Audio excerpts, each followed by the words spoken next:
Bueno, el día de hoy vamos a tratar sobre la investigación que se está llevando a cabo para saber el paradero de los 43 jóvenes de la normal de Ayotzinapa. Hemos estado en reunión con los padres, con las mamás, con los papás de los jóvenes. Hemos estado varias veces en comunicación con ellos. Tenemos el compromiso de encontrar a los jóvenes. Es una prioridad del gobierno. Se está haciendo todo lo que se requiere, se necesita. Es el gobierno en su conjunto el que está participando. No hay ningún obstáculo, ninguna limitación.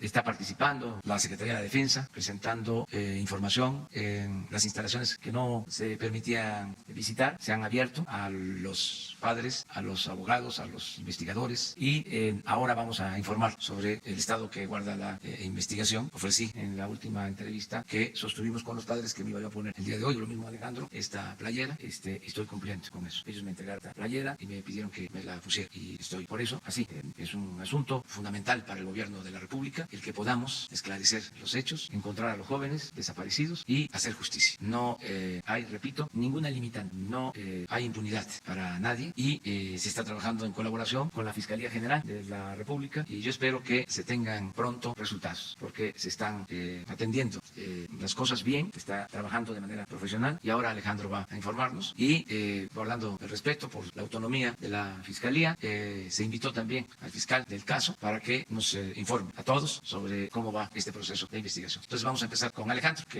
Con su autorización, señor presidente. Bueno, hoy, al cumplirse el 5º aniversario de estos lamentables hechos de la noche del 24-25 de septiembre de 2014 en la ciudad de Iguala, vamos a hacer un proceso de rendición de cuentas, no solamente en esta conferencia de prensa. El día de hoy se transmitirá a través del Sistema Público de Radiodifusión del Estado Mexicano un documental de los trabajos realizados y una entrevista que a lo largo de una hora se nos hizo Gerardo Villamil, el titular del sistema. Queremos utilizar los medios públicos de comunicación para hacer este proceso de rendición de cuentas. Vamos a presentar primero el promocional de este video que estará en Radio Educación a las 16 horas, en las estaciones del IMER a las 16 horas, en Canal 22 a las 18:30, en Capital 21 a las 19:30 horas, en Canal 11 de Televisión a las 21 horas y en el Canal 14 a las 22 horas. Agradecemos, por supuesto, la presencia del fiscal de la unidad especializada para el caso de Ayotzinapa, al doctor Omar Gómez Trejo, su presencia, y vamos a dividir la presentación en dos partes. Bueno, veamos primero este promocional.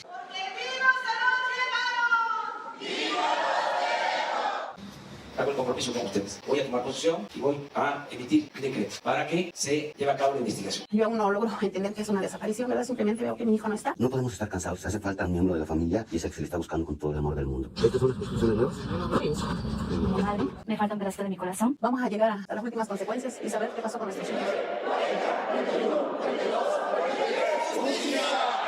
Minutos, es una muy apretada síntesis, pero creo que da cuenta puntual particularmente de la muy importante participación de los padres y madres de familia dentro de la comisión. Del informe que voy a presentar, quiero señalar desde un principio que hay asuntos que nos vamos a reservar, la información que corresponde particularmente a todos los procesos de las diligencias judiciales que están llevando junto con los operativos que ya se han realizado por razones obvias. Entonces, hay que señalar, hacer un poco de memoria, que ya desde el proceso de transición, el ciudadano presidente como presidente electo sostuvo la primera reunión con los padres y madres de familia el día 26 de septiembre en el Museo de Memoria y Tolerancia de la Ciudad de México, donde se estableció el compromiso para avanzar en la creación de una comisión presidencial por la verdad y la justicia. Esto nos llevó a que el primer acto público del señor presidente de la República y del gobierno federal aquí en Palacio Nacional fuera el propio 13 de diciembre, donde se creó la comisión presidencial para el caso de Ayotzinapa a través de un decreto presidencial. Esta comisión se instaló el día 15 de enero de 2019 con el objetivo de crear las condiciones materiales, jurídicas y humanas por parte del gobierno federal para que los familiares de las víctimas conozcan la verdad y el paradero de los estudiantes desaparecidos. Este es un esfuerzo que representa un mecanismo extraordinario en el que concurren, además de las instituciones del gobierno federal, en este caso representadas por la Secretaría de Gobernación,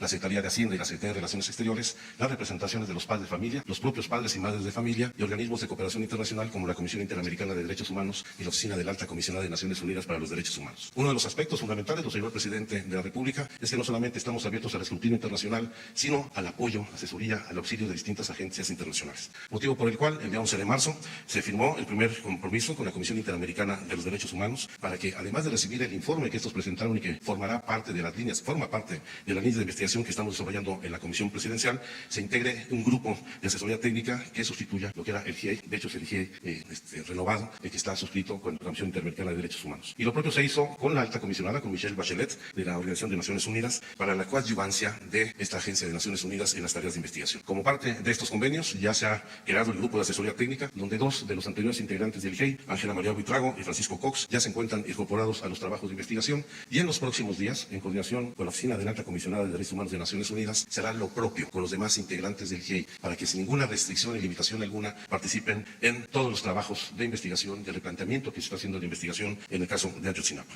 Queremos destacar algunas de las principales reuniones de trabajo que se han sostenido. Una de ellas, el pasado 28 de marzo, con el presidente de la Suprema Corte de Justicia de la Nación, en uno de los temas fundamentales fue el avanzar en el desistimiento de los amparos que la administración anterior, el gobierno federal anterior, interpuso ante la resolución del Tribunal Colegiado de Tamaulipas para la creación de una comisión por la verdad y la justicia. El gobierno federal anterior interpuso más de 200 amparos, de los cuales debo informar que por instrucciones del presidente de la República, todas las dependencias del gobierno federal nos hemos desistido para no poner ninguna limitación, ningún obstáculo legal o jurídico a los trabajos de investigación. Ya dimos cuenta de las reuniones con Esmeralda Rosamena, presidenta de la Comisión Interamericana de Derechos Humanos y relatora para México, en donde el compromiso fue retomar el informe final de la comisión para avanzar los trabajos de investigación, el caso de Michelle Bachelet. Y quiero destacar esta última reunión con los exfuncionarios del gobierno del Estado de Guerrero. Hemos extendido 2 reuniones de trabajo con el exgobernador Ángel Aguirre, con el procurador del Estado de Guerrero, Iñaki Blanco, y con los extitulares de la Secretaría de Seguridad Pública y de la Secretaría de Gobierno del Estado de Guerrero en esos momentos, quienes, informo, el próximo día martes y el día miércoles ampliarán sus declaraciones en la Fiscalía General de la República, particularmente en lo referente a la investigación que desarrolló la Fiscalía del Estado durante los 6 primeros días de los sucesos, antes de que el gobierno federal, en una actitud omisa, atrajera hasta entonces la investigación y no incorporó los aspectos fundamentales de la investigación de la Fiscalía local a la averiguación previa realizada por la Procuraduría General de la República. Quiero destacar también las reuniones que se han sostenido con la Fiscalía General de la República desde el 7 de febrero de 2019, prácticamente aún menos de un mes instalada la comisión, en donde el acuerdo fundamental con el fiscal general de la República no fue solamente la creación de la unidad especializada del caso de Ayotzinapa, sino de compartir todas las líneas de investigación que quedaron inconclusas y las promovidas por la comisión. Uno de los aspectos nodales para el nombramiento del fiscal especializado es que el fiscal general atendería las propuestas que la propia comisión formulara. Debo señalar que hubo distintas propuestas que estuvieron evaluándose y fue hasta el 26 de junio cuando se emite el acuerdo por parte del fiscal general para crear esta unidad especial de investigación y litigación para el caso de Ayotzinapa, que posteriormente llevó al nombramiento el 28 de junio del primer fiscal de esta unidad, el caso de Omar Gómez Trejos, que ha tenido el pleno respaldo del señor fiscal y de los padres y madres de familia, así como de toda la comisión presidencial. Y la última reunión que hemos sostenido con el fiscal general y con el fiscal especializado, promovida por el presidente de la República en cumplimiento de un acuerdo con los padres de familia, realizada el 18 de septiembre, donde la conclusión fundamental es avanzar en un replanteamiento integral de la investigación, subsanando las omisiones, las contradicciones, la falta de elementos, la falta de presentación de pruebas de la averiguación que condujo a la mal llamada verdad histórica, en donde también se irán deslindando las responsabilidades de aquellas autoridades que incurrieron en omisión o en prácticas ilegales que, como se ha acreditado a nivel de la opinión pública e incluso por distintos órdenes de gobierno, en donde se realizaron prácticas de tortura a algunas de las personas detenidas. En el caso de las instituciones del gobierno federal, el gobierno de la República, yo destaco particularmente las reuniones celebradas con el general secretario de la Defensa Nacional y su Estado Mayor, la primera el 27 de junio de 2019 en las propias instalaciones de la Secretaría de Defensa Nacional, de un debate abierto, un diálogo sin ninguna restricción, sin restricciones de ninguna naturaleza. Establecimos compromisos muy puntuales, desde la apertura de las instalaciones del 27 Batallón de Infantería en la ciudad de Iguala, el intercambio de información, la puesta a disposición de la comisión y de la autoridad de todos los elementos del 27 Batallón que participaron, que estuvieron esos días en las instalaciones o en las actividades del 27 Batallón, y al mismo tiempo la coadyuvancia en las tareas de búsqueda. Hasta ahora debo señalar que todos los requerimientos de información que se han presentado a la Secretaría de Defensa Nacional han sido respondidos, forman parte ya de las nuevas investigaciones por parte de la unidad especializada, y un aspecto muy significativo fue como el día 24 de julio los padres, madres de familia y la comisión entramos a hacer un recorrido en las instalaciones del 27 Batallón, donde no hubo limitación alguna para entrar a ninguna de las instalaciones, desde el arsenal hasta donde estaban guardados los explosivos, los dormitorios, todas las áreas, el centro de fusión de inteligencia, en donde hubo, sin lugar a dudas, les despejaron muchas de las dudas. Nos queda pendiente solamente, lo vieron ustedes ahí en el documental, acreditar cuál es la instalación de la cancha deportiva que estaba previa a la instalación del centro de fusión de inteligencia e información en esta zona. Y otras 2 reuniones que han sido fundamentales y muy importantes son las que hemos sostenido con la Secretaría de Seguridad y Protección Ciudadana, donde por primera vez estamos teniendo acceso a toda la información derivada del papel que cumplió la Policía Federal Preventiva y el CISEN durante estos eventos. Porque a pesar de que hubo investigaciones internas que definieron responsabilidades para algunos de los policías federales preventivos y que fueron consignados ante la Procuraduría, estos no fueron incorporados a la averiguación previa, a pesar de que hubo acusaciones de vínculos de algunos mandos con la delincuencia organizada que formaban parte de la nómina. Se ocultó la información, y se ocultó información tan importante como son las bitácoras del Grupo de Coordinación Guerrero, que articulaba todas las instituciones de seguridad federales y locales en el estado de Guerrero durante esos días, y que ahora forman parte ya de los documentos que han sido entregados a la Fiscalía Especial. Debo destacar la creación de un comité científico asesor de la Comisión Presidencial, encabezado principalmente por el Centro Geo de CONACYT, en donde hemos hecho un trabajo que fue abandonado. Son de las tareas tareas que no se realizaron en las tareas de investigación, en donde empezamos por integrar todo el levantamiento de información celebrado por la Fiscalía Especial de Ayotzinapa de la PGR, la Fiscalía de Desaparición Forzada de la PGR,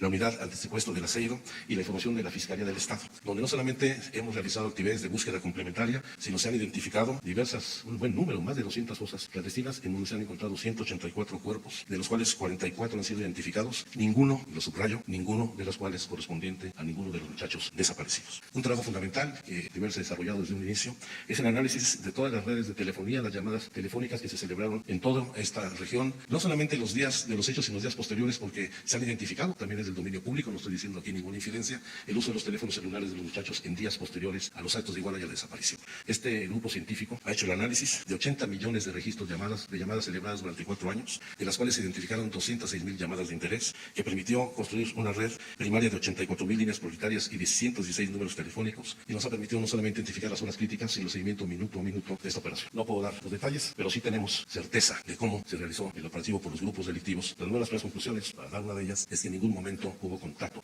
por parte de ningún estudiante con algún grupo delictivo o con alguno de esos integrantes. Decirlo de una manera, y una segunda, en donde la operación fundamentalmente se dio en el municipio de Iguala y en su zona suburbana. No voy a decir más. Otro tercer grupo que hemos integrado es la creación de una mesa multidisciplinaria con asesores de carácter internacional, donde está la Fiscalía General de la República, donde está ayudando el equipo de antropólogos argentinos forenses, especialistas forenses a nivel internacional, incluso tenemos contacto con los laboratorios de ISBRUC para poder desahogar todas las tareas de análisis genético de piezas óseas que están existentes o que pueden presentarse en los hallazgos que se obtengan en las tareas de búsqueda. Y de manera muy concreta, señalar los operativos que se han venido desarrollando en estos meses. Debo señalar que de manera puntual se han desarrollado 8 operativos a lo largo de 48 días de búsqueda en 5 municipios en particular, en Cocula, Iguala, Huitzuco, Mezcala y Tepepacuilco, como es de su conocimiento. Estos son los puntos, no vienen totalmente desarrollados, aunque debo advertir que no ha habido ningún positivo, no hallazgo positivo, ni en el segundo vado de Cocula, ni en las casas de seguridad que investigamos en Iguala, ni en el predio de La Parota, o en Pozos de Iguala, con información que nos proporcionaron desde la ciudad de Amarillo, en el estado de Texas. Hemos revisado, junto con la Fiscalía General y el equipo de antropología argentina forense,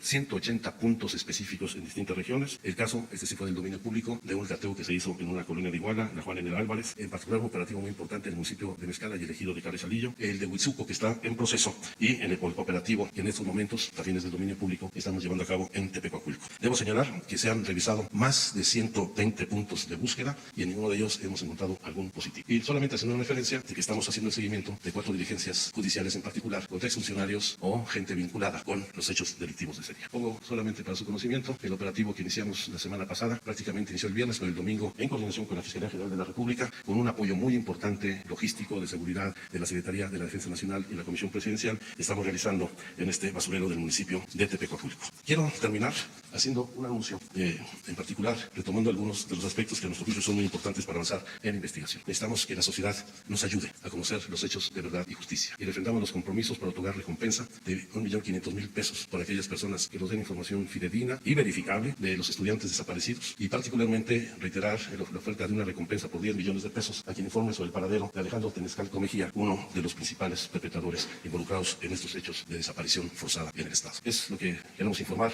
el día de hoy. Lo haremos, como nos ha instruido el señor presidente, de manera regular. Se ha comprometido a tener reuniones regulares con los padres de familia, la próxima en el primeros días del mes de diciembre, pero esperemos que en los informes vayamos dando ya resultados mucho más puntuales. Le pediría al señor fiscal Omar Gómez, por favor, haga uso de la palabra.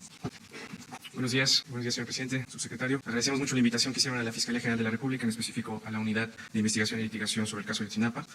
Antes que nada quisiera abrir con un saludo respetuoso hacia los familiares, a las madres y a los padres, que el día de hoy es un día que marca la historia de este país y a 5 años de la desaparición de sus hijos. Como ustedes saben, el 26 de junio de este año, el Fiscal General de la República emitió un acuerdo que crea la Unidad especializada para la investigación y litigación del caso de Ayotzinapa. 2 días después yo tomo posesión, se me invita, acepto el cargo, y a partir de ese día hemos venido trabajando fuertemente para poner una serie de cuestiones claras sobre el caso de Ayotzinapa. En primer término, toda aquella acción de investigación, carpetas de investigación, averiguaciones previas fueron concentradas dentro de esta unidad, lo que permitió que empezáramos a tener una visión global e integral de la investigación y de todos y cada uno de los hechos sucedidos en la noche del 26-27 de septiembre, como los hechos posteriores de investigación que empezaron a realizarse en primera fase por la Procuraduría Local del Estado de Guerrero y después por la Procuraduría General de la República. La próxima semana empezaremos a citar a todas y cada una de aquellas personas, funcionarios públicos que en ese entonces tenían un cargo, a rendir sus declaraciones ministeriales frente a nuestra autoridad. A esta unidad acudirán la próxima semana el exgobernador, el exprocurador Procurador y el Secretario de Seguridad Pública del Estado Guerrero, e inmediatamente estaremos convocando a las autoridades e instancias federales que tuvieron un primer contacto con los hechos acontecidos la noche del 26 y 27 de septiembre de 2014. Este relanzamiento de la investigación va a tocar y va a atraer a todas aquellas personas que formen parte del ámbito de municipal, estatal y federal. Como lo ha señalado el subsecretario Encinas, hemos participado e incluso hemos hecho en estos 3 meses en los que yo estoy a cargo de esta unidad 9 procesos de búsqueda, acciones de investigación con la finalidad de encontrar y localizar el paradero de los estudiantes. Actualmente se encuentra realizándose esta diligencia ministerial en el municipio de Tepecuacuilco e inmediatamente se tenga algún resultado se informará a la sociedad. Vamos a empezar por la primera línea que tuvo contacto con este caso. Desde la Fiscalía no vamos a encubrir o vamos a generar e investigar todas aquellas complicidades que se dieron en el mismo. Estamos investigando fuertemente los actos de malos tratos y tortura que se dieron a personas y en su momento también empezaremos a dar información sobre los resultados de las investigaciones que se ambienten respecto a estas investigaciones que estamos haciendo. Se están retomando todas y cada una de las líneas de investigación de los informes del Grupo Interdisciplinario de Expertos Independientes que estuvo trabajando en el 2015 y 2016 sobre este caso, el informe de la Oficina del Alto Comisionado de Naciones Unidas para los Derechos Humanos, así como las recomendaciones que emitió la Comisión Nacional de Derechos Humanos. Todas y cada una de las líneas sobre los 3 distintos niveles de gobierno y todas aquellas autoridades o grupos delincuenciales que tuvieron una participación en los hechos de la noche de igual. Solo para recalcar y señalar que desde la unidad que yo estoy encabezando, ninguna persona está por encima de la ley y se hará valer la ley en función de encontrar la verdad sobre los hechos acontecidos y la justicia que las familias vienen exigiendo desde hace 5 años. Muchas gracias. Bueno, pues este es el tema de hoy. Abrimos para preguntas. Buenos días. Buenos días, Montserrat Sánchez de Reporte Índigo. Preguntarles si ya tienen confirmado y cómo lo hicieron que los jóvenes nunca salieron de Guerrero y si con esta nueva búsqueda en el basurero de Tepecuacuilco ya se descarta otra búsqueda en el basurero de Cocula donde sí se había dicho que habían encontrado restos de al menos uno de los normalistas. Gracias. Bueno, todas las pruebas que hemos recaudado dan indicios claros de que no hubo ningún estudiante salió de la entidad. Por supuesto, no descartamos ninguna otra línea de investigación, incluida el asunto de Cocula, que por supuesto para nosotros es muy importante cerrar este caso y este debate, que es la parte medular de la llamada verdad histórica, aunque como he dicho desde un principio, estamos convencidos que en el caso de este muchacho de Ayotzinapa, la única verdad es que no hay hasta ahora verdad alguna. Isaías Lavana de Alcanto, Guerrero. Ayer en Guerrero se dio a conocer una información de una entrevista que se le hizo a un líder de la CRAC que está en prisión y donde envía un documento a la Presidencia de la República y dice que él tiene información importante sobre el lugar donde se encuentran los cuerpos de los 43. Que esta información ya la conoce usted, que incluso pide seguridad para él y para su familia y para 3 presuntos implicados en la desaparición y muerte de los estudiantes. Sin embargo, él plantea que el gobierno tendría que dar la seguridad para que él pudiera decir el lugar donde se encuentran los cuerpos y que están en un lugar dominado por la delincuencia organizada. Por supuesto que con toda la información hemos mantenido relación no solamente con esta persona que no es el principal informante, hemos tenido relación con el informante, tenemos ubicado el sitio, tenemos no dudas de tener un operativo en una zona de muy alto riesgo, pero por supuesto que nosotros tenemos que ceñirnos a los procedimientos legales y por eso habrá una diligencia judicial realizada especialmente por la unidad especializada en el caso de Ayotzinapa. Y en su oportunidad se realizará este operativo dando por supuesto las condiciones de seguridad a todas las personas. Gracias.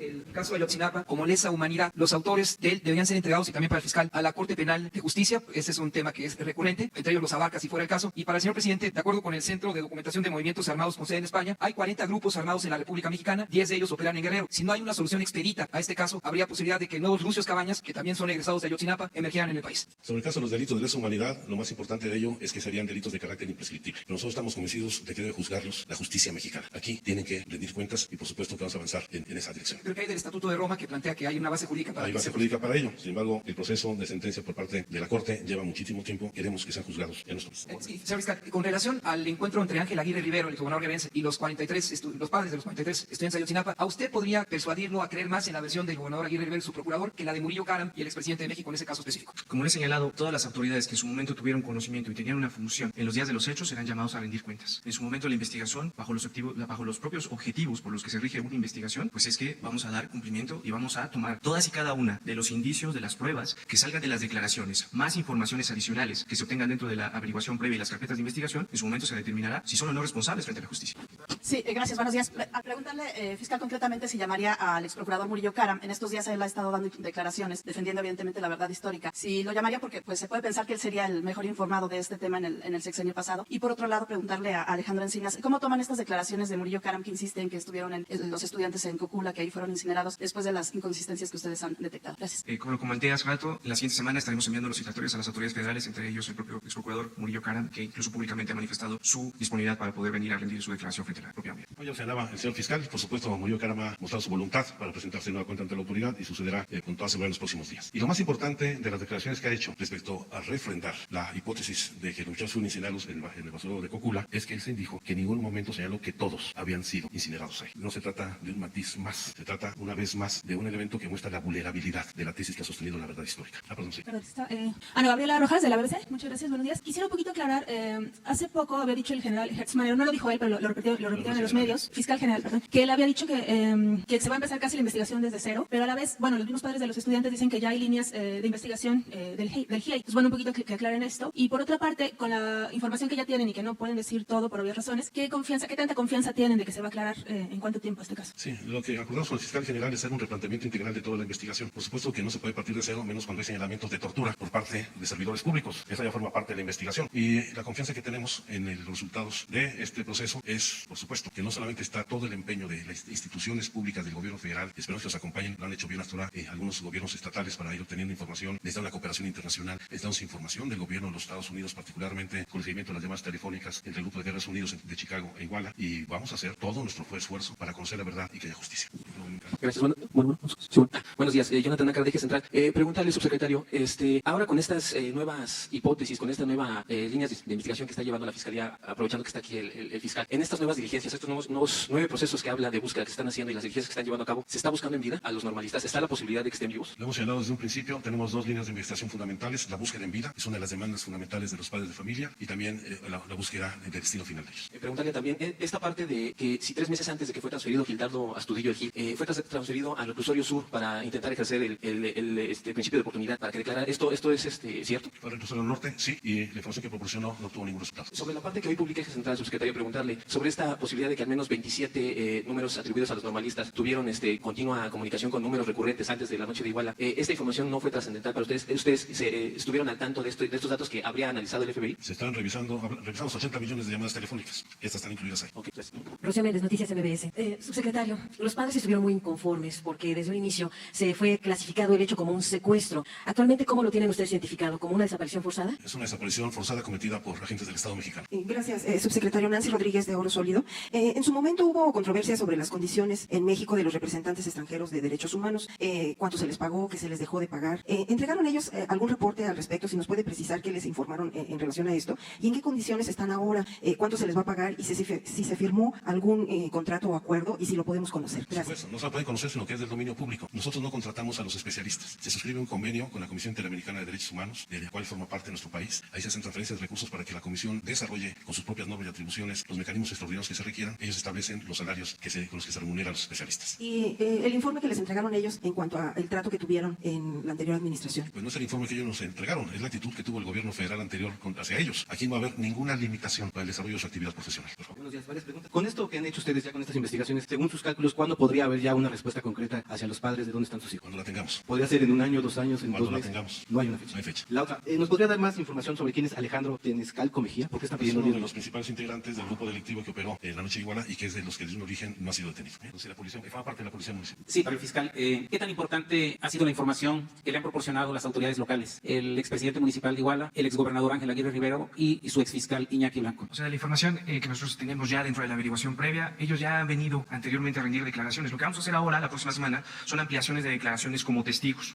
Toda la información que ellos nos provean, obviamente estará cruzada con información que obra ya dentro de esta averiguación previa. Entonces ahí es donde nosotros, parte del trabajo de la Fiscalía, pues es hacer eso, analizar toda la información para tener en su momento declaraciones mucho más completas, mucho más claras sobre el desarrollo y el desempeño que tuvieron ellos como funcionarios públicos en esos días. Sí. Gracias, fiscal o subsecretario, no sé quién me pueda contestar. Esto, publicamos una nota de que un tribunal federal en Tamaulipas amparó a 12 ex policías de Iguala y a miembros del grupo Guerreros Unidos involucrados en la desaparición de los normalistas de Ayotzinapa, y esto, si bien no implica su liberación inmediata, sí pone en jaque que se permanezcan encarcelados o que puedan rendir alguna declaración, toda vez que podrían salir, dado que están acusando a ellos que se cometió tortura en su contra, para poder obtener las declaraciones de dónde estaban los estudiantes, el paradero de los estudiantes. Esto sería un escollo para las investigaciones. ¿Estarían ustedes enterados de esto? ¿Lo han seguido? Y si están confiando en que no se les vaya a liberar, como ocurrió hace unos días con un grupo también de policías de la zona. Estas liberaciones que hemos estado viendo en los últimos días parte de una resolución que emitió un tribunal colegiado con sede en Reynosa, Tamaulipas. Esto fue desde el año pasado, 31 de mayo del 2018, y como cascada ha venido bajando las distintas instancias judiciales con la finalidad de que los principales resolutivos que emitió este tribunal fueron que hubo una serie de irregularidades en los momentos desde la detención, las puestas a disposición y en su momento las alegaciones de tortura y malos tratos. Eso significa que frente a una serie de irregularidades y de delitos que se cometieron contra estas personas, lo que implica es la libertad. Y eso es lo que estamos viendo como consecuencia de esa resolución. Nosotros lo que estamos haciendo con la finalidad de proveer mayores pruebas al señor juez es eso, darles nuevas pruebas, análisis mucho más completos, detallados sobre lo que nosotros desde la propia Fiscalía consideramos que reúne pruebas suficientes respecto a los elementos del tipo penal por los cuales están acusados. Ahora, lo que sí vamos a hacer nosotros, y eso es importante, es que posiblemente personas que ya han salido, no significa que no o quedan excluidas de rendir cuentas frente a la justicia, sino lo que nosotros sí estamos haciendo es reunir nuevas pruebas y nuevas evidencias con la finalidad de integrar nuevos delitos.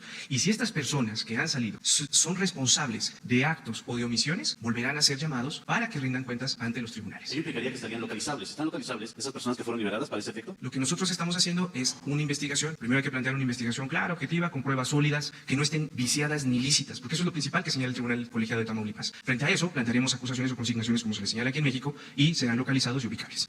Última, fiscal, a partir de la próxima semana se comenzarán a llamar a exfuncionarios. Ya nos comentó que el ex procurador Murillo Caram está dispuesto a acudir un poco más arriba. ¿Se va a pedir también la comparecencia en su momento del expresidente Peña Nieto para que aporte lo que pueda aportar? Ya señalamos todas aquellas autoridades que tenían un cargo en ese momento. Ninguna persona, como lo señalé hace rato, no está por encima de la ley. Si es necesario que de los propios indicios, de las propias investigaciones que se van haciendo, sea cualquier persona, será llamada ante la justicia.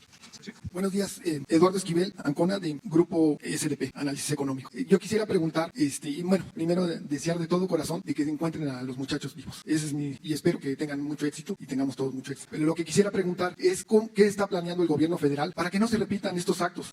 Sabemos que el estado de Guerrero es uno de los más pobres del país, con una desigualdad tremenda, y sí, ¿qué planes hay para que no se repita y que se frene la violencia en ese estado de parte del gobierno federal y del gobierno estatal y como sociedad civil? Y si hay planes para legalizar el cultivo de la amapola para con fines médicos, porque sabemos que muchos de estos productos se usan en los hospitales y todo. Entonces, ¿qué planes hay para frenar todo esto? El punto de partida para garantizar la no repetición de estos hechos violatorios de los derechos humanos es conocer la verdad, hacer justicia y acabar con impunidad. El caso de los 43 muchachos de Ayotzinapa es un caso paradigmático que puede marcar un antes y un después, no solamente en el régimen político mexicano, sino en la construcción de un estado de libertades en nuestro país. De ahí la importancia y trascendencia que tengamos un avance en este precedente que sería extensivo a todos los hechos violatorios de derechos humanos en el país. Sobre la parte de la legalización del cultivo de la cannabis, que no necesariamente la marihuana, hay muchas variedades, bueno, hay que recordar que ya hay una reforma legal que permite el uso medicinal de la misma, por lo cual existen ya condiciones para permitir su cultivo regulado por la Secretaría de Salud. Entonces eso tendrá que emitir, sin lugar a dudas, el reglamento para hacerlo. Yo me refería a la amapola. Bueno, eso es una demanda ya de muchos productores en el estado de Guerrero y por supuesto un tema que está en discusión en el Congreso de la Unión. Muchísimas gracias, buenos días. Con todo respeto, desde luego, como ya mencionó el compañero, a los padres, al dolor terrible que deben experimentar. Pero ¿de qué tamaño es esta maquinación? ¿Cuántas mentes de una maldad terrible pueden conjugarse como para hacer esto todo un nudo gordiano? La pregunta puede parecer simplista, pero ¿qué lo lleva usted a conjeturar? ¿De qué tamaño está este misterio, este terrible enigma? ¿Y qué podemos esperar? También se plantea aquí ya, frente a una comisión como la Warren, que se creó para esclarecer el asesinato del presidente Kennedy en el año 63. Bien dice usted, la verdad aparecerá cuando sea la verdad. Pero ¿ante qué tamaño se encuentra el gobierno mexicano empeñado para desentrañar tal enigma? ¿De qué tamaño es la monstruosidad de este tamaño? Creo que es un reto enorme, que trasciende incluso a las personas que fueron perpetradores de esos delitos. Ahí es una conjugación de todos los males que hemos heredado en este gobierno. La narcopolítica, la impunidad, la corrupción, las omisiones de la autoridad y muchas veces el silencio en que incurren muchos sectores de la sociedad. Y por eso la importancia y trascendencia de ir al fondo de estos hechos, porque al final de cuentas esto permitirá un fin del viejo régimen y construir nuevas condiciones para el desarrollo de nuestro país. Buenos días. Mi nombre es Mario Alberto Segura, del portal elsoldelsurtampico.com de Tamaulipas. Pues me siento muy solidario con el caso de los jóvenes de Ayotzinapa, pero yo quiero decirles esta mañana que no vengo en representación del gobernador de Tamaulipas. Yo como periodista, como ciudadano tamaulipeco, entonces traigo muchas inquietudes de la gente, entonces de alguna forma vocero de los tamaulipecos, y bueno, para preguntarles, ahí está el caso especial, ¿verdad? De los de Ayotzinapa, pero en Tamaulipas tenemos miles de desaparecidos. ¿Qué pasa con esta situación de Tamaulipas? Hace unos días, y lo tengo que decir porque yo estoy con la Cuarta Transformación, y para que se dé la Cuarta Transformación tenemos que señalar las cosas que no están bien también, para que se puedan ir corrigiendo. Hace unos días pasados, le preguntaba yo al señor presidente, pues más bien lo hice de desconocimiento, lo que sucede en el ejido Buenavista, del municipio de Hidalgo, algo que yo le agradezco a usted, señor Alejandro, porque hemos estado en mesa de trabajo con usted, y yo le dije la primera vez que no quería enfrentarme con alguien, como el gobierno pasado, que nos dan a tole con el dedo, y nada más, sí, está todo muy bien, y no pasa nada. Entonces el señor presidente dijo una cosa, no sabía de esta situación, y yo me pregunto, ¿por qué el señor presidente no sabía? Si a usted, no solamente a usted, al fiscal de Tamaulipas también, ante varias autoridades hemos tocado la puerta y les hemos dicho qué estaba pasando ahí desde hace varios meses atrás. Y entonces, si el presidente no está enterado, hay dos cosas. Si está enterado, me echó una mentira. Si no está enterado, ustedes no están funcionando. Y está mal, porque dice paz, justicia para la paz. En ese lugar no hay paz ni hay justicia. Entonces, yo quisiera, ¿verdad?, saber qué está pasando. Ahora, tengo otro tema, porque soy periodista. Desde el 2012 fui secuestrado. Soy en el mecanismo de protección protección. Y esta voz es por todos los demás periodistas, no solamente por mi persona, porque ahorita hay muchos desplazados nuevos. Yo soy de los viejos, fui el primer periodista dentro del mecanismo de protección. En este momento, la Fiscalía especializada para atención a delitos en contra de periodistas, de libertad de expresión y derechos humanos, defensores, tiene 2 elementos nada más de fiscales. Mi caso no avanza desde el 2012 a la fecha. Tengo un ministerio público que no ha acabado de hace 5 meses de leer mi expediente. Y así como esos, están todos los casos. Si no se resuelve el mío, que fue el primero en 2012, ¿se imagina usted, señor presidente, cómo se van a resolver los actuales? Nos dicen los fiscales, porque no vamos en contra de ellos, sino porque ellos tienen mucha carga de trabajo. Entonces son 2 puntos que me gustaría, ¿verdad?, que me dijeran qué se va a hacer, porque ahorita el día 2 de octubre vamos a tener una reunión con el fiscal. Estamos pidiendo la cabeza de él porque nos dicen que él es el que no ordena que se hagan las investigaciones. No han podido ir a Tamaulipas porque no les dan permiso, tienen miedo. Y en el caso mío, yo vivo en Tamaulipas, todos los tamaulipacos tenemos miedo de estar allá. Entonces sí me gustaría, por favor, que me contestaran la pregunta. Con mucho gusto. La verdad es que estas preguntas me gustan porque buscan, conteste lo que contesta, hacerte quedar mal. Pero no hay 2 preguntas, hay una tercera. Y esto parte de las reuniones que hemos tenido contigo, no solamente con tus compañeros de Tamaulipas, sino incluso con las personas afectadas en el ejido y en el municipio, con quienes mantenemos contacto permanente y con quienes, por instrucciones del presidente de la República, estamos haciendo el seguimiento puntual, como lo mostró el planteamiento del presidente de la República durante su pasada gira en el estado de Tamaulipas. Estamos muy cerca. Y en caso del mecanismo, por supuesto, estamos en el rediseño. Ya se hicieron algunos anuncios ayer entre la Junta de Gobierno, que entrarán en función el próximo día 1 de octubre, por fases. Y lo referente al fiscal, ahí sí le toca al fiscal general de la República dar su planteamiento respecto a la relación que tiene con las fiscalías de los estados. Sí. Buenos días, presidente Rafael Herrera, corresponsal de Sin Censura, subsecretario, fiscal especial. Habla de Chicago. ¿Hay implicados allá en Chicago?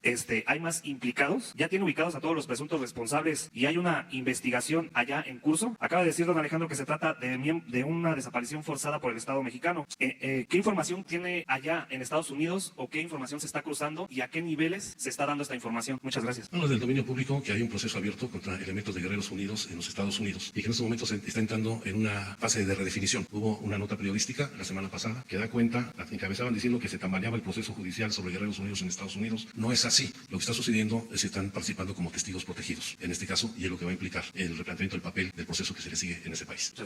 Pues yo quiero refrendar el compromiso del gobierno de la República con los padres y las madres de Ayotzinapa, con la comunidad normalista de la Escuela Isidro Burgos, y como nos ha encomendado el presidente de la República, no vamos a cejar en nuestro esfuerzo por conocer la verdad y la justicia. Muchas gracias. Bueno, como epílogo de esta comparecencia, de este informe, decir que hay voluntad del gobierno de la República para esclarecer estos hechos, conocer la verdad, encontrar a los jóvenes y que haya justicia. Tenemos una gran ventaja: no hay impunidad. Eso es importantísimo, porque cuando se trata de crímenes de Estado es muy difícil llegar a la verdad. Sí se mantiene el acuerdo de que impere la versión del Estado, pero cuando no hay impunidad, todo el gobierno de la República, el Estado mexicano, actúa para conocer los hechos. Hablamos de cómo está participando el ejército y están participando todas las instituciones, y no hay ningún obstáculo para contar con investigadores, observadores internacionales. Están las puertas abiertas del país para ayudar a esclarecer este asunto. Y yo aprovecho para hacerle un llamado a los que tengan información sobre este caso, que nos ayuden, que, como lo mencionó Alejandro Encinas, va más allá de un simple ilícito, de un delito. Es un asunto fundamental para la justicia, para el respeto a los derechos humanos, para el fortalecimiento de las instituciones del Estado mexicano. Sería una gran contribución el que se ayude a saber el paradero de los jóvenes. Quienes sepan algo no solo tendrán esta recompensa en lo material, será un servicio de primer orden al país, a México. Y nuestro compromiso de proteger a quienes informen, recompensarlos, protegerlos y, si se requiere, ayudarlos si están implicados. Yo sostengo que sin perdón es más difícil hacer realidad la justicia. Digo, olvido no, perdón sí. Y que nos ayuden. Este es un mensaje para los que seguramente saben. Hay muchos que saben, y por eso tengo confianza de que vamos a conocer la verdad. El que informe tiene toda la protección del Estado, toda la protección del Estado, todo el apoyo del gobierno. Por eso no pierdo las esperanzas, estoy optimista. Creo que vamos a darles buenas noticias a los familiares. No lo descarto, no me doy por vencido. Al contrario, creo que vamos a lograr llegar a la verdad. Porque, insisto, si no hay protección, si no hay complicidad, si no hay contubernio de las autoridades con quienes participaron en estos hechos, se tiene que saber. El que estemos aquí informando, pues demuestra eso. ¿Qué hubiese pasado si hubiese ganado otro candidato? Cualquier otro. Se estaría reabriendo la investigación y reponiéndose el procedimiento, investigando, atendiendo el asunto. Entonces, sí, vamos a poder llegar a la verdad. Estoy optimista y agradecerle a todos su apoyo y, desde luego, nuestro afecto sincero a los padres, las madres de los jóvenes. No hay limitaciones ni materiales, es decir, no faltan recursos. Está dada la instrucción de que participe todo el gobierno con todos los recursos que sean necesarios. Alejandro está contando con todo el apoyo que se requiere, y felicitar a quienes están trabajando en el esclarecimiento de estos los hechos. Agradecerle mucho a la Fiscalía General que está trabajando, le tenemos confianza a la Fiscalía General, a la Fiscalía Especial del caso Ayotzinapa, y yo tengo el compromiso con las madres, con los padres, de estarnos reuniendo periódicamente. Cada 2-3 meses voy a tener reunión aquí con ellos para evaluar, para estar evaluando. Y no quiero que sean reuniones de todo el gobierno, de todo el sexenio. Quiero que sean pocas para encontrarnos, si es posible, pero en las comunidades, en los pueblos, allá, ya resuelto este caso, este asunto. Y aquí vamos a, entre todos, a seguirle dando seguimiento. Pues muy bien, este es el caso Ayotzinapa. Vamos a continuar con él, con este asunto. Y ahora sí, si les parece, abrimos para lo general. No hay pendientes de una lista, porque no se sepa. Es que yo me acostumbré. Carlos Pozos, adelante. Jefe del Estado mexicano, Carlos Pozos, reportero de Petróleo y Energía. Buenos días a quienes nos ven y a quienes nos escuchan. Primero, una denuncia. En la Dirección de Finanzas de Pemex, bajo la orden de Alberto Velázquez, hay corrupción. Esto se lo digo, presidente. Estuve en Villahermosa, Tabasco, el lunes y el martes de esta semana. Me encontré a empresarios quienes denuncian que en la cesión de derechos bancarios para que las compañías se puedan fondear o puedan financiarse, solo se está dando a recomendados y amigos. Igual existe un mercado negro para el pronto pago a proveedores de Pemex que se fluctúa entre un 10 y un 20%, para que tenga conocimiento de esa situación que se da en mandos medios, presidente. Sí, vamos a investigarlo y te informamos, y les informamos a todos. Ese es el compromiso. Mi primera pregunta, presidente. En el año de 1960, México vivió uno de los momentos históricos más importantes. El 1 de septiembre de ese entonces, el presidente Adolfo López Mateos anunció en su segundo informe la nacionalización de la industria eléctrica, en donde el SME de ese tiempo apoyó la medida. El gobierno mexicano entró en posesión de las plantas, instalaciones, redes de distribución e infraestructura el 27 de septiembre de hace 59 años. Mañana se cumplen 59 años de la nacionalización de la industria eléctrica, presidente. Durante los gobiernos del PRIAN-PRD se dieron más de 1,000 permisos para generación de capitales privados, y el 11 de octubre del 2009 se dio el golpe de liquidación a la compañía de Luz y Fuerza del Centro, con un despido de 44,000 trabajadores del SME. Como resultado de este desmantelamiento del sector eléctrico, presidente, actualmente el sector público genera el 56% de la electricidad y el sector privado solamente el 44%. Pero quienes despojaron a México de la electricidad ahora son parte del Consejo de Administración de transnacionales, como el expresidente Felipe Calderón, la exsecretaria de Energía Georgina Kessel, Ernesto Martens, Federico Canales Clarión y otros más terminaron en las nóminas de empresas paraestatales, de empresas transnacionales como Sempra, Iberdrola, Energy. Y resulta que el líder obrero Martín Esparza Flores mutó de líder a empresario. La pregunta es esta, presidente. ¿En cuánto tiempo todos los mexicanos tendrán energía eléctrica? Y si considera usted que ya hemos dejado de vivir en la penumbra de la historia. Bueno, nosotros estamos fortaleciendo tanto a Pemex como a la Comisión Federal de Electricidad. Y vamos a rescatar estas dos empresas que son fundamentales. Y lo principal es limpiarlas de corrupción. Por eso tu primer denuncia va a ser atendida. Y yo celebro el que se hagan estos señalamientos. Aún sin tener pruebas sólidas, si hay indicios de corrupción, que se denuncie. Y la autoridad va a informar si existen elementos o no, pero es mejor la denuncia, sobre todo en este caso. Por eso lo de cero corrupción, cero impunidad. Y que nos ayuden para que no haya corrupción, ni en Pemex, ni en la Comisión Federal de Electricidad, ni en el gobierno. El caso de las privatizaciones, pues llevaron a este fracaso de la política económica, el que en efecto hace 20, 25 años la Comisión Federal de Electricidad era una empresa eficaz, exitosa, que abastecía de energía eléctrica a todo el país. Empezó una campaña hablando de que nos íbamos a quedar sin luz y de que no tenía la Comisión Federal de Electricidad recursos, ni el país, que había que privatizar. Eso lo habían hecho poco antes con Teléfonos de México. Igual, toda una campaña de que era muy malo el servicio de la telefonía. Lo hicieron después con las líneas aéreas. Habían hasta protestas en los mostradores de Mexicana, en Aeroméxico. Al final, pues ya no hay líneas aéreas del sector público. Se vendieron, y lo mismo Teléfonos de México y los bancos, y se avanzó muchísimo en la privatización de la industria eléctrica. Esto ya lo hemos hablado aquí. Ahora ya se detuvo esa política. Ya no es esa la política económica que se aplica. Ya no hay privatizaciones. Estamos respetando los contratos que se suscribieron con anterioridad porque queremos actuar de manera responsable, pero ya no van a seguir entregándose contratos y concesiones de bienes públicos. Privatizar, búsquenlo en el diccionario, significa convertir lo público en privado. Y esa política ya no se va a seguir imponiendo en México. Y estamos recuperando tanto a Pemex como a la Comisión Federal de Electricidad, y vamos muy bien en los dos casos. Y lo estamos haciendo con el apoyo de los trabajadores de Pemex y de la Comisión Federal de Electricidad, y con el apoyo de los técnicos. Por ejemplo, en el caso de la Comisión Federal de Electricidad, hemos incrementado la generación. Aquí lo vino a explicar el ingeniero Morales Mar, solo por la política de mantenimiento que no se aplicaba. El propósito era ir cerrando las plantas de la Comisión Federal de Electricidad para que avanzara cada vez más en el control del mercado la industria privada, las empresas privadas. Si se hubiese continuado con la misma política, a finales del sexenio ya no iba a ser 54-46 la proporción, 54 Comisión Federal, 46 iniciativa privada, iba a ser 75 iniciativa privada, 25 Comisión Federal de Electricidad. Prácticamente se iba a liquidar a la Comisión. Eso ya se detuvo y ahora estamos fortaleciendo, invirtiendo en la Comisión Federal de Electricidad. Entonces, decirle a la gente que no va a faltar la energía eléctrica, que está asegurada, y que no va a aumentar el precio de la luz en términos reales. Se indexa el precio de la luz a la inflación. Si la inflación es 3% anual, eso es el aumento en el pago de la luz. Ahora fue una inflación en un periodo, creo que midieron agosto, 15 días, 2.99. Es la más baja en un periodo en 3 años. O sea, está abajo del 3 de inflación. Entonces, eso es lo que se agrega, nada más. Y en el caso del salario, nunca va a estar el aumento abajo de la inflación. Siempre va a estar arriba de la inflación. Entonces, no va a faltar la luz y no va a haber aumentos en las tarifas de energía eléctrica. Hace unos días aquí vino una compañera periodista de Nayarit, hicieron un planteamiento. Ya les puedo informar que ayer quedó resuelto lo de las tarifas de energía eléctrica en Nayarit. Lo que aquí se planteó de que eran tarifas altas, ya se llevó a un acuerdo, a un convenio con el gobierno del estado de Nayarit, la Comisión Federal de Electricidad. Jefe de la Nación, no quedó piedra sobre piedra y el Senado aprobó la Ley General de Educación e inmediatamente la oposición panista asegura que la educación se fue al basurero de la historia. La pregunta ¿es la Ley General de Educación la joya de la corona de su administración? Y con esto se da un paso a la nueva escuela mexicana del futuro. Sí, me gustaría que, a ver si podemos, aquí son los mejores profesionales de la comunicación, no solo técnicos, también. A lo mejor encontramos la carta de Adolfo López Mateos, cuando la nacionalización de la industria eléctrica. Van a ver qué carta, a ver si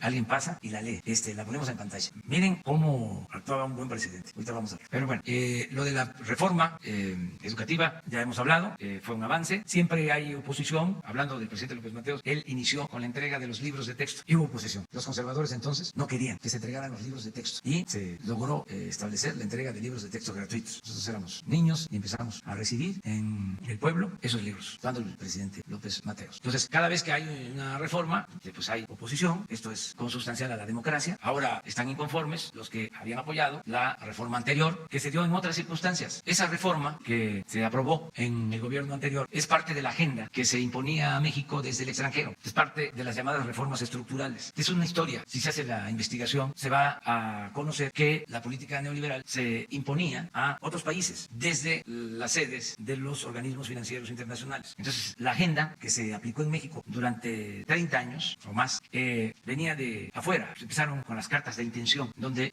aprovechando de que México cayó en crisis a principios de los 80, empezaron a condicionar los apoyos a que se aplicara en México una determinada política y se tenían que firmar esas cartas de intención para que México pudiera obtener créditos, financiamiento. Así empezó y luego se generalizó ya esta agenda y ahí se definió la política fiscal, la política hacendaria, la política energética, la política laboral, la política educativa en esa agenda. Entonces, nosotros ya no vamos a seguir con esa agenda. Les recuerdo porque a veces se da la información y no se internaliza o hay otras cosas, pero se definió el cambio con mucha claridad en el programa de desarrollo, en el plan de desarrollo que se presentó al Congreso. Si ustedes leen ese plan de desarrollo, ya no tiene nada que ver con los planes de desarrollo anteriores. Es otra política la que se está aplicando. Entonces, yo espero que se entienda que la anterior reforma educativa no mejoraba la educación, sino polarizaba, causaba enfrentamientos y no mejoraba la calidad de la enseñanza. Puedes leer, tú no necesitas el prejuicio. Bueno. Sí, la carta de Adolfo López Mateos a la patria, escrita el 27 de septiembre de 1960 en el acto de nacionalización de la industria eléctrica. Pueblo de México, les devuelvo la energía eléctrica que es de la exclusiva propiedad de la nación, pero no se confíen, porque en años futuros algunos malos mexicanos, identificados con las peores causas del país, intentarán por medios sutiles entregar de nuevo el petróleo y nuestros recursos a los inversionistas extranjeros. Ni un paso atrás fue la consigna de don Lázaro Cárdenas del Río al nacionalizar nuestro petróleo. Hoy le tocó por fortuna a la energía eléctrica. Pueblo de México, los dispenso de toda obediencia a sus futuros gobernantes que pretendan entregar nuestros recursos energéticos a intereses ajenos a la nación que conformamos. Una cosa obvia es que México requiere de varios años de evolución tecnológica y una eficiencia administrativa para lograr nuestra independencia energética. Sería necio afirmar que México no requiere de la capacitación tecnológica en materia eléctrica y petrolera. Y para ello, ningún extranjero necesita convertirse en accionista de las empresas públicas para apoyarnos. Solo un traidor entrega su país a los extranjeros. Los mexicanos podemos hacer todo mejor que cualquier otro país. Cuando un gobernante extranjero me pregunta si hay posibilidad de entrar al negocio de los energéticos o a la electricidad, le respondo que apenas estamos independizándonos de las invasiones extranjeras que nos vaciaron el país. Sigue más adelante. Sí, hay un párrafo, yo creo que es el que sigue. Nos dice que nosotros, a eso, léelo tú. Pero en tanto los mexicanos, si queremos invertir en el petróleo americano o en su producción de energía eléctrica, por si quieren un socio extranjero. En México la Constitución es muy clara. Los recursos energéticos y los yacimientos petroleros son a perpetuidad, propiedad única y exclusiva del pueblo mexicano. El resto de las especulaciones al respecto son traición a la patria. Industrializar el país no implica una subasta pública de nuestros recursos naturales ni la entrega indiscriminada del patrimonio de la patria. Bueno, pues ahí está la respuesta. ¿Qué visión de... Pero ese era Adolfo López Mateos. Pues muchas gracias. Muy respetado como presidente. Cuando vino el presidente Kennedy, le dio un trato de muy mucho respeto, le trajo de regalo, entre otras cosas, un grabado del presidente Juárez que tenían en Estados Unidos. Y yo encontré ese retrato grabado y lo tengo en la oficina de esa visita. Es un buen presidente de México, fue un buen presidente, como yo diría también don Adolfo Ruiz Cortines y desde luego el general Lázaro Cárdenas. Ya otros, pues cada quien que opine. Adelante. Bueno, aquí está la lista. Arturo Páramo y luego Pedro Hernández. Gracias, presidente. Arturo Páramo, Grupo Imagen, subsecretario fiscal, compañeros. Ayer en el Senado de la República se frenó una vez más la discusión sobre la revocación de mandato. La oposición puso varios peros y se hicieron también propuestas. Primero, que el presidente no tendría la facultad de convocar a una revocación de mandato, sería únicamente petición ciudadana y no lo organizaría tampoco el gobierno, sino que sería el INE y los organismos locales electorales. Su opinión, presidente, eso sigue retrasando su postura de llevar a cabo legalmente la revocación de mandato. ¿Qué piensa acerca de este nuevo retraso? Bueno, pues que no sé a qué le tienen miedo los de la oposición, lo digo de forma respetuosa. En la democracia es el pueblo el que decide, el pueblo pone, el pueblo quita. Es un derecho que está establecido en la Constitución. El pueblo tiene en todo momento el derecho a cambiar la forma de su gobierno. Eso lo establece la Constitución. Y esa es la esencia de la democracia participativa. Entonces, lo que queremos dejar establecido es de que mediante la revocación del mandato, los ciudadanos puedan mantener o quitar a una autoridad. Es un elemento fundamental de la democracia. Entonces, primero, que no se hiciera la consulta el mismo día de la elección. A mí me preguntaron, porque yo presenté la iniciativa, dije, está bien, que se adelante, que se le pregunte a la gente en el 21, incluso propuse el domingo 21 de marzo, del 21. Dijeron, no, ya no es la elección, es antes de la elección. Ya después les planteé, después de la elección del 21, y tampoco aceptan. Acerca de que la elección la organice el INE, no hay problema, eso yo no me pongo. Y si no la solicita el presidente, o que no tenga derecho a solicitarla al presidente en turno, pues que sean los ciudadanos también. Yo lo único que voy a pedir a la gente es ayuden, ¿no?, a que haya democracia participativa, organícense y pídanle a ustedes y ya. Pero lo importante es que haya revocación de mandato, porque no tiene por qué el pueblo soportar tanto tiempo a una mala autoridad. Se elige por 6 años. ¿Qué no a los 3 ya se sabe si sirve o no sirve? ¿Por qué darle más tiempo? Ya no funcionó, se dedicó a robar, no trabaja, es un autoritario, represor. Existe un procedimiento legal, democrático, la consulta, la revocación del mandato. Y ahí el ciudadano dice, quiero que siga, no, que se vaya. Eso es lo mejor que puede haber, porque si no, ya me eligieron, ahora se aguantan. ¿Por qué? Están actuando con poca reflexión los legisladores que se oponen, que esto no debe de ser motivo para rechazar la iniciativa. Lo otro es pedirles que también ya resuelvan lo de la consulta ciudadana. El que si hay una solicitud, ahora por ejemplo, no quieren que se haga el aeropuerto, en vez de estar con sabotajes legales, si hay consultas, y lo permite el artículo 35 de la Constitución, para eso es la reforma, se juntan firmas, se acreditan y a preguntarle al pueblo. En la democracia el pueblo manda, el pueblo decide. Entonces eso también nos hace falta y está ahí detenido. Y aprovecho para decirles a los legisladores que, bueno, primero agradecerles porque se aprobaron las leyes secundarias. Ahora sí, la vez pasada yo cometí el error, me informaron de que ya se habían aprobado, pero no, ahora sí, ya se aprobaron. Agradecerle a los legisladores, a todos, a los que votaron a favor y a los que votaron en contra, porque ya tenemos este marco legal que era importante, necesario para dar tranquilidad, para que haya certidumbre. Agradecerles y recordarles que tenemos pendientes lo de la prohibición de las condonaciones de impuestos, la reforma del 28 constitucional. Es muy importante que tenemos pendiente lo de convertir en delito grave la facturación falsa, lo de las empresas fantasmas. Hemos estado haciendo un análisis y se calcula que se evaden, se dejan de recibir alrededor de 500,000 millones de pesos por el uso de las facturas falsas. Es un robo en despoblado. No en despoblado, a la vista de todos.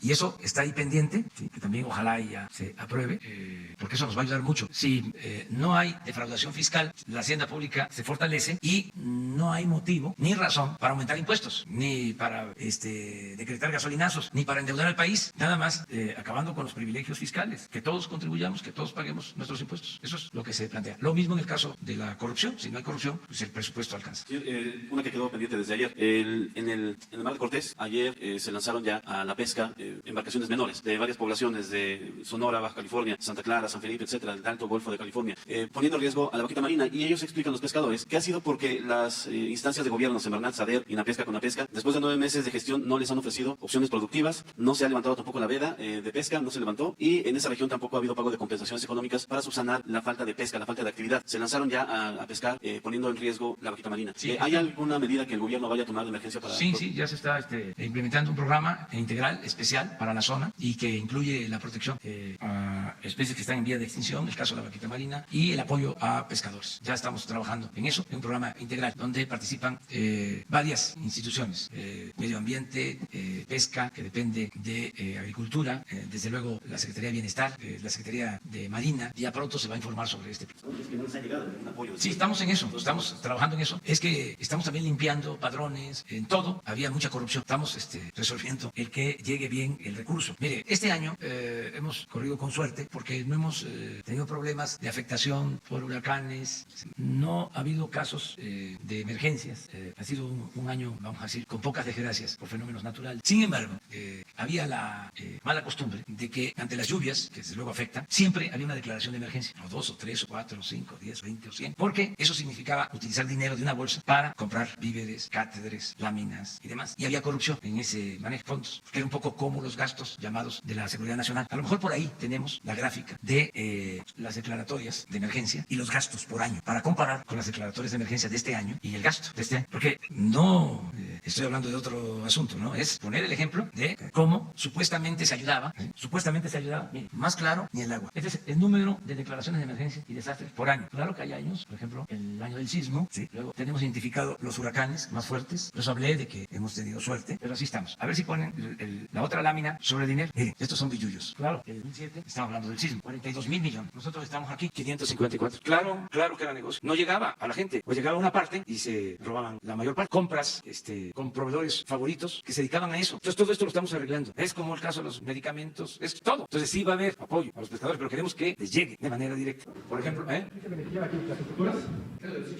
funcionarios y las constructoras y proveedores. Ahora estaba yo recordando de uno de los negocios que se tenía, donde se promueve incluso hasta con medios de comunicación, o sea, se paga para presionar al gobierno o tratar de presionar al gobierno y que cedamos en destinar recursos para determinadas acciones. Entonces eso ya no. O sea, aquí claro, hemos corrido con suerte y espero que así terminemos el año. Pero eso lo mandamos a hacer pues para ver que todo el mundo pide declaración de emergencia. No llega el apoyo. Y sí, hay que apoyar. En el caso del Huila, a finales del 2008, que afectó mucho, sobre todo en Nayarit, ahí ayudamos y se reconstruyeron pueblos. En Tuxpan, se trabajó en Tecuala, en otros pueblos, pero pues, los gastos. Hay una lámina sobre el reciente huracán que afortunadamente no produjo ninguna desgracia humana de Lorena. A ver si tenemos ahí. Entonces, donde se requiere, se apoya. Pero era una práctica, pues, que lo mismo en el caso de sequía. Era, un programa especial o recursos especiales para organizaciones o gobiernos. Y eso lo estamos cuidando, que si no, no. ¿Mande? La semana pasada nos decía el que nos dio el informe que, por ejemplo, lo de la Ciudad de México, los desvíos que se hizo, que había ya demandas en la Fiscalía. Aparte de estas, ¿tienen más demandas en relación a estos desvíos? Sí, hay denuncias. Pero este es, por ejemplo, muy concreto, Lorena, sí, es en general, pero sí está por estado, ¿no? Sí, es Chiapas, una de uno. Sí, aquí sí se autoriza. 5 solicitudes, 2, 1 de 1, 20 está por resolverse, están pendientes. No, que yo recuerde, no está. Se está ayudando, es que los estados ayudan. Estamos hablando del presupuesto federal. Muy bien, ya nos vemos mañana. Hablamos bastante el día de hoy. Mañana nos vemos. ¿Cómo?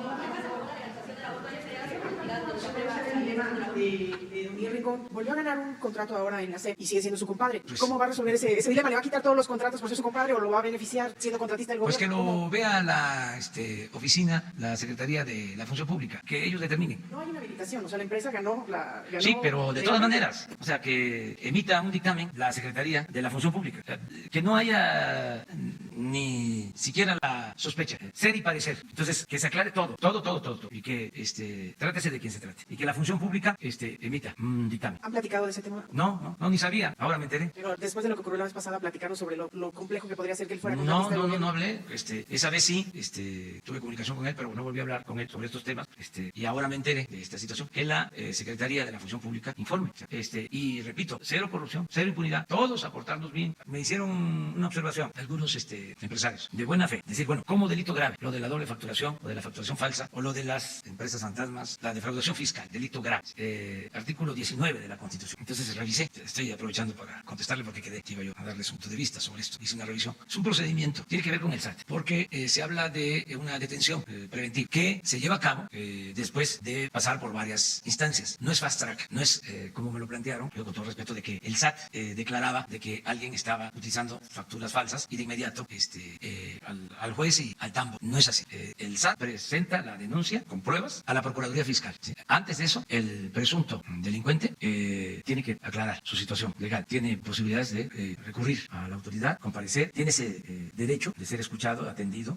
Luego pasa a la Procuraduría Fiscal. La Procuraduría Fiscal tiene que documentar, tiene que tener elementos. Luego la Procuraduría Fiscal envía la denuncia a la Fiscalía General. Ahí el Ministerio Público tiene que llamar a las partes. Hay careo, hay presentación de pruebas. Es un proceso. Si realmente hay delito, porque sí fueron facturas falsas, entonces pasa al juez. Si el juez decide que sí hay delito, entonces sí va la persona a la cárcel y se inicia el proceso. Tiene derecho a amparos. O sea, es toda una vía, ¿no?, legal completamente. ¿Qué les digo a los que están preocupados o inconformes con esta situación? Pues les digo que ese artículo 19 de la Constitución ya se reformó y que aplica para corruptos, aplica para guachicoleros, aplica para lavado de dinero, aplica para todos. Entonces, no hay que preocuparse, nada más es cosa de portarnos bien. Si nos portamos bien, si no somos corruptos, si no defraudamos, si no nos dedicamos al lavado de dinero, ahora sí que no hay nada que temer. Y es parejo, porque no es posible que ese procedimiento de convertir estos delitos en graves se apliquen a unos y a otros no. Imagínense un guachicolero de los que recogen, que aprovecho para informarles, porque esto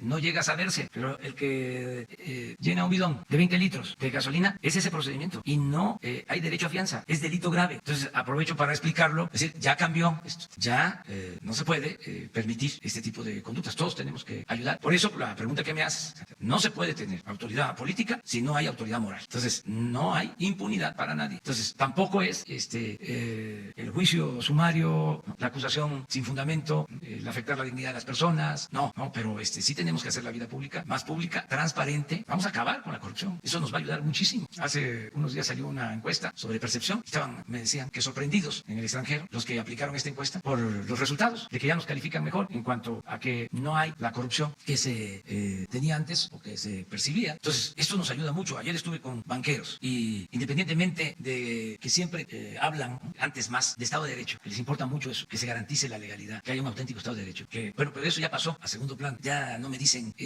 si va a haber garantías a las inversiones, no andan dudando de eso. Ya saben que hay legalidad, o sea, están bien informados y vienen a decir que le tienen confianza al gobierno porque se ha tomado la decisión de combatir la corrupción. O sea, eso nos ayuda mucho, hasta en cuestiones que tienen que ver con la economía o con las finanzas. Entonces sí es importante no permitir a nadie actos de corrupción. O sea, vamos a terminar de limpiar el gobierno por completo de corrupción. Nos vemos mañana, gracias.